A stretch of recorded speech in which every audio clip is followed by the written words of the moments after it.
when you go and purchase, let's say, a dietary supplement, is a lot of people don't realize just because you can purchase this dietary supplement online or at a store doesn't necessarily mean it's safe or it's free of banned substances or even illegal drugs. And that's just due to the lack of regulation within the industry. I mean, it's certainly regulated. A lot of the products out there are definitely safe. We don't want to demonize supplements because there are some great products on the market. But when you have this lack of regulation in an industry like that, especially one that's generating billions of dollars, you have some of these companies that want to get their foot in the door, or they want to have, the latest and greatest product that quote unquote works really well. And you're starting to see some of these banned substances, things like SARMs, selective androgen receptor modulators, that are being put in some of these dietary supplements. We've seen things like a host of, anabolic steroids, diuretics, different types of, other controlled substances like PCP or marijuana.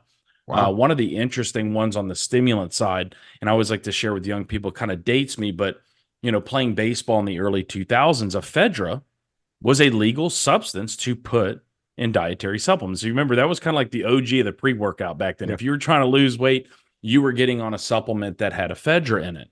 And then you had a couple of athletes that died, and now it becomes a banned substance. But what really opened my eyes to this, Jimmy, was, well, this was a few years pre-pandemic.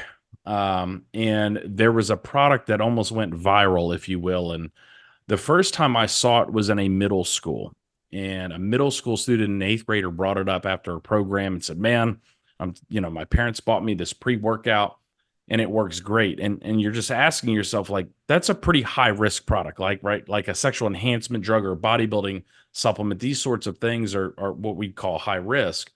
But again, lack of education from the parents. They don't know any different. All the other kids are taking it, might as well.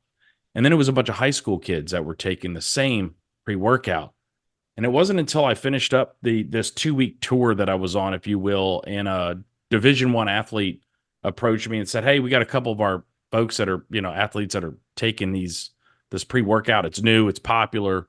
Is there something we should be concerned about?" I'm like, I mean, just looking at the label, everything looked pretty normal, right? It had some caffeine in it and some other stimulants and branched chain amino acids and whatever else in it. But essentially what had happened is there was a lab that bought the product, they tested it, and come to find out it had tested positive for meth, right? Wow. So, obviously that wasn't on the label. That could be very, very dangerous, as you know. And so at the time, and I'd have to go back and remember the statistics on it, but there was over 100 products on the market at that time that contained meth or meth-like compounds. My So God. again, not something like, Jimmy, you're like, "Hey, I'm going to go buy this for, my first baseman. He needs a little extra energy. Like, we'll just go buy him some meth and send him off, I to mean, in a practice." case like that, how does how does somebody know like what's good, what's bad? What do they do? Because I mean, I wouldn't know.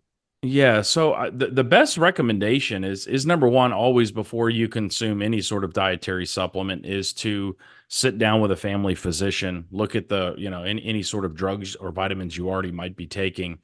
But the best resource that we can provide is making sure that you're purchasing dietary supplements that are third party certified. And what I mean by that is one of the organizations that is recognized as the gold standard in third party certification is an organization called NSF Certified for Sport. They've got a great website and an app. And essentially, what they do is they'll go out to these product manufacturers and they inspect their facilities. They see where the raw materials are coming from. They do label verification, meaning, when you purchase an NSF certified product, that every ingredient on that label is actually what's entering your body.